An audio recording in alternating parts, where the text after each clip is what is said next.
Pada slide ini ada 4 strategi utama yang harus dijalankan. Pertama, analisis kebutuhan.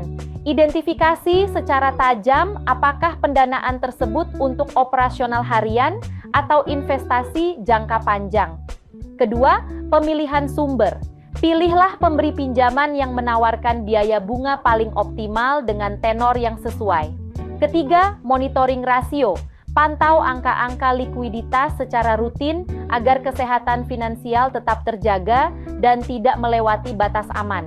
Terakhir, jangan ragu untuk melakukan restrukturisasi jika diperlukan, guna mengurangi beban keuangan di masa sulit.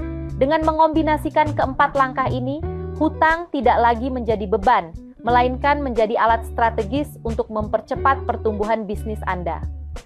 Meskipun hutang bisa menjadi alat pertumbuhan, kita harus waspada terhadap risiko liabilitas berlebihan. Pertama, ada risiko likuiditas, di mana ketidakmampuan membayar hutang pendek dapat memicu kegagalan operasional hingga kebangkrutan.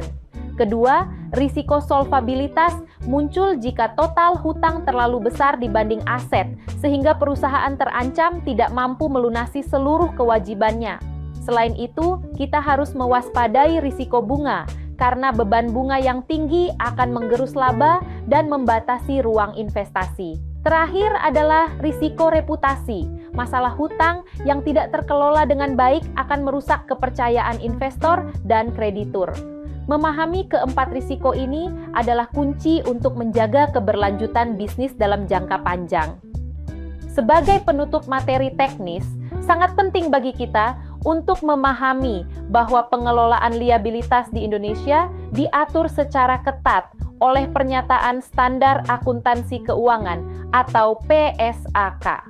Setidaknya ada 4 standar utama yang menjadi acuan. PSAK 57 mengatur tentang provisi dan liabilitas kontingensi, sementara PSAK 71 berfokus pada instrumen keuangan. Selanjutnya, PSAK 73 memberikan panduan spesifik mengenai akuntansi sewa atau lease. Terakhir, untuk kewajiban jangka panjang terkait karyawan, kita merujuk pada PSAK 18 yang mengatur tentang program manfaat purnakarya. Dengan mematuhi standar-standar ini, perusahaan tidak hanya memastikan kepatuhan hukum, tetapi juga menjamin transparansi dan akurasi laporan keuangan di mata para pemangku kepentingan. Penting bagi kita untuk membedakan antara liabilitas dan ekuitas karena keduanya adalah sumber pendanaan namun dengan sifat yang berbeda. Liabilitas adalah kewajiban kepada pihak eksternal yang harus dibayar kembali beserta bunganya dalam jangka waktu tertentu. Ini adalah hutang yang memiliki jatuh tempo pasti. Sebaliknya, ekuitas merupakan modal pemilik yang tidak perlu dikembalikan dan memberikan hak kepemilikan atas perusahaan. Jika liabilitas menuntut kepastian pembayaran, ekuitas memberikan fleksibilitas namun menuntut pembagian keuntungan atau dividen. Memahami perbedaan ini membantu kita menjaga keseimbangan struktur modal agar perusahaan tidak hanya tumbuh, tetapi juga tetap memiliki kemandirian finansial yang kuat. Dalam mengambil keputusan pendanaan, manajemen harus menimbang antara keuntungan dan kerugian penggunaan hutang.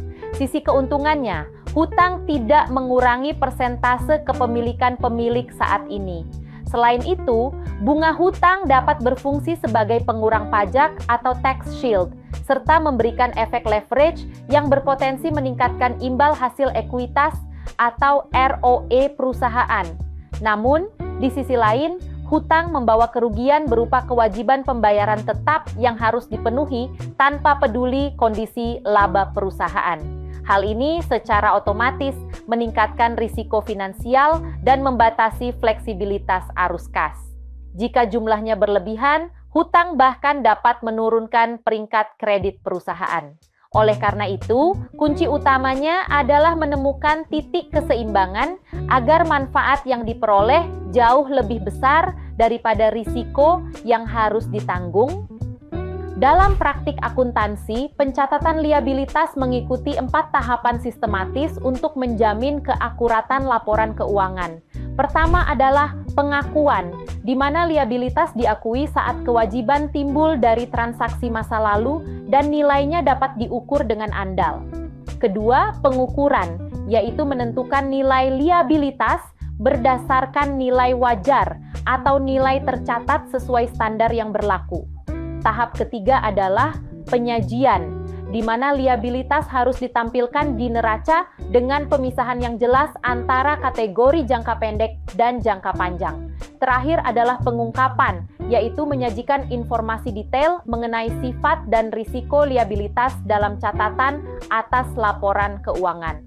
Dengan mengikuti alur ini, perusahaan dapat memberikan transparansi penuh kepada para pemangku kepentingan mengenai seluruh kewajiban finansialnya. Sebagai pelengkap pemahaman kita, mari kita lihat bagaimana liabilitas dicatat dalam jurnal akuntansi melalui dua contoh sederhana. Pertama, saat perusahaan menerima pinjaman bank jangka pendek sebesar 50 juta rupiah, kita mendebit akun kas dan mengkredit utang bank jangka pendek dengan nilai yang sama. Transaksi ini secara langsung meningkatkan aset sekaligus kewajiban lancar perusahaan. Kedua adalah pencatatan beban bunga yang telah terjadi namun belum dibayarkan. Di sini kita mencatat beban bunga di sisi debit sebesar 4 juta rupiah dan mengkredit utang bunga di sisi pasifa. Jurnal akrual ini sangat penting agar laporan laba rugi mencerminkan beban yang sebenarnya pada periode berjalan, sehingga manajemen dapat memantau kewajiban bunga yang akan memengaruhi arus kas di masa mendatang.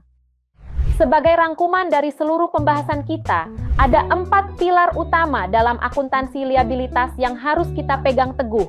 Pertama adalah klasifikasi yang tepat. Kita wajib memisahkan dengan jelas antara kewajiban jangka pendek dan jangka panjang agar analisis likuiditas menjadi akurat. Kedua, pengukuran yang akurat sangat krusial.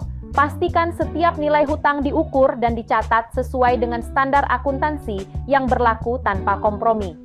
Ketiga, diperlukan manajemen yang bijak dalam mengelola struktur liabilitas dengan mempertimbangkan keseimbangan antara risiko finansial dan keuntungan strategis. Terakhir, transparansi pelaporan adalah kunci untuk membangun kepercayaan. Ungkapkan seluruh informasi liabilitas secara lengkap dan jujur kepada para pemangku kepentingan. Dengan menerapkan keempat poin ini, kita dapat memastikan bahwa pengelolaan hutang akan mendukung, bukan menghambat, keberlanjutan bisnis di masa depan.